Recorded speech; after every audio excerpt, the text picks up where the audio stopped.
Okay, hey everybody, how's it going? I'm doing pretty good. Today I just wanted to talk about the project that I'm getting ready to work on. It's actually a couple projects that we're looking at here that I'm getting ready to work on. Mainly anyways, is this rack that I started to set up. I did this a few months ago. Originally the plan was to do both of my 29-gallon tanks on this.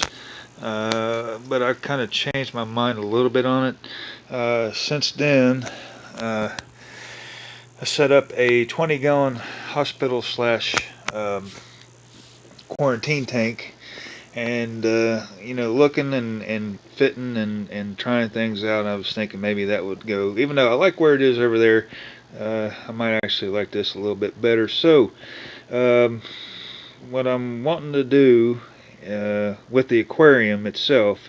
Um, this is actually like a 15-year-old tank that I kept, and then the only tank that I kept for that period of time that I did, a couple of different setups and everything. Well, the seals are getting a little bit wore out and stuff like that. So I'm going to do a rehab on it. Originally, I was going to sell it, but wasn't getting any real serious hits on it. So what actually happened was I purchased that 55-gallon tank and got it home, took a closer look at the seals on that. The seals on it were actually worse than the seals on this 29-gallon aquarium. So I decided in an emergency situation just to go ahead and get this out of the garage. I had the shelf set up and had some things going on, and I just put things together long enough to put the severum in here and let them hang out until I could get the 55-gallon tank fixed up for them. So um, in the future with this tank, I'm not 100% sure what I want to do. I've decided not to sell it. I'm going to keep it. I'm going to rehab it, and then after that, I'm thinking I probably want to do some kind of planted natural set type of aquarium with rocks and some driftwood. And I'm thinking I want to go with some gravel and some plants that get most of their nutrients from the gravel and stuff. So kind of thinking I want to go in that direction, but I'm not sure yet. So if any of you guys watching have any ideas you'd like to see or whatever, throw them down in the comments. When I got this thing set up and working, one of the things I wanted to do is try to make sure I protected the carpet. So I'd originally bought these, which I planned on putting under each post just because they're sharp, and they did put a pretty good indent in them. I'm not going to continue to use these. I've got some larger ones, and based off the fact that one of these cracked, I'm also going to I got some pieces of wood I'm going to cut to kind of absorb that sharp part there, and also to kind of distribute the weight across the entire surface of the pad that I'm going to put them under. So that's something that I'm going to do. And then as far as the wood goes, I've got an idea for what I want to do to better protect that, so I'm going to work on that, and try to get another shelf set up and try to figure out how everything's going to go. So that's where we are with that. Okay, so talking about the boards, when I bought the steel rack for my aquariums, I was concerned about how much weight each individual shelf would support, just because of how thin the boards are. So I contacted the manufacturer, and as it turns out, the weight wasn't an issue, but in the conversation I was asked just what I was using the rack for. When I told them it was aquariums, they suggested I use a wire shelf rack, and I asked them if there was any available for the steel rack. They said no.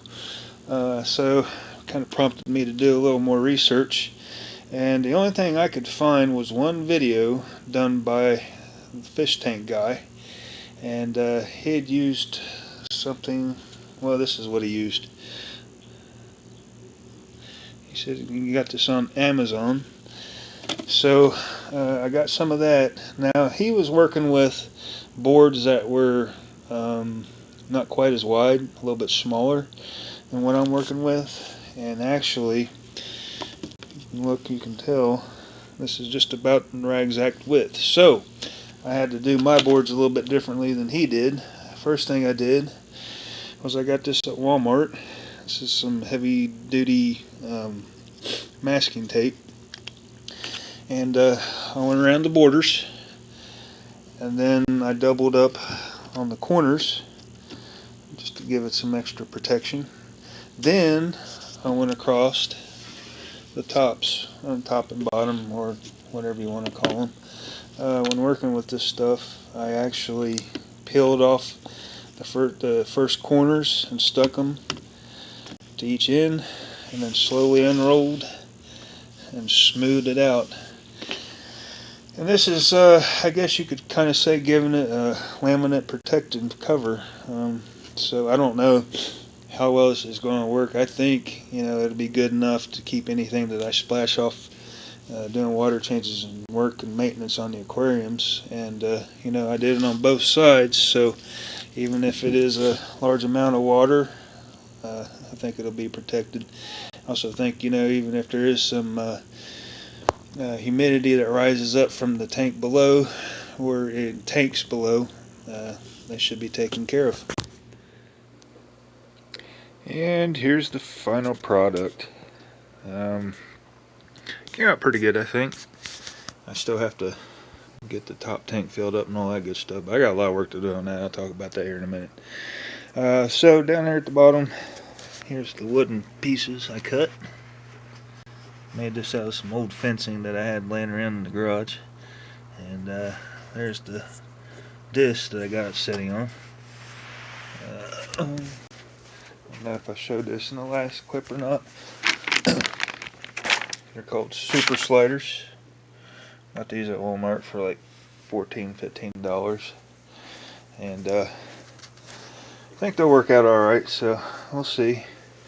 Put the aquariums up here, slid them around fairly easy with this stuff that I used to seal the wood with, and I think it'll work out all right. I recently used this and set it down on there, and it stayed watertight, so I guess it's good. I'm actually planning on getting some S hooks to using these little slots here to hang those up on, so I have one for each aquarium. So there you have it. My next project's going to be to rehab this 29-gallon aquarium. I think I'm going to turn it into a planted tank of some kind. Don't know exactly what kind of fish I'll keep in it, but there's a local pet store I checked out here about a week and a half, 2 weeks ago. Has some really cool driftwood, and get some good substrate to get some plants to get their nutrients from their roots, plant it in there and go from there. Something I plan on doing on this is in the rehab process is redo the seals, and basically the same thing I did on the 55. Take some cerium oxide with a buffer, go around and get all the hard water stain or whatever you want to call it off this, the glass, shine it up, maybe get some of the minor scratches out, maybe not. I know this tank does have some major scratches in it, but to get the scratches like that out, you got to really use a good grinder with a good sandpaper and take a decent layer off, and I don't really want to get into that. So hope you guys liked the video. If you did, like, share, subscribe, all that good stuff, and until next time.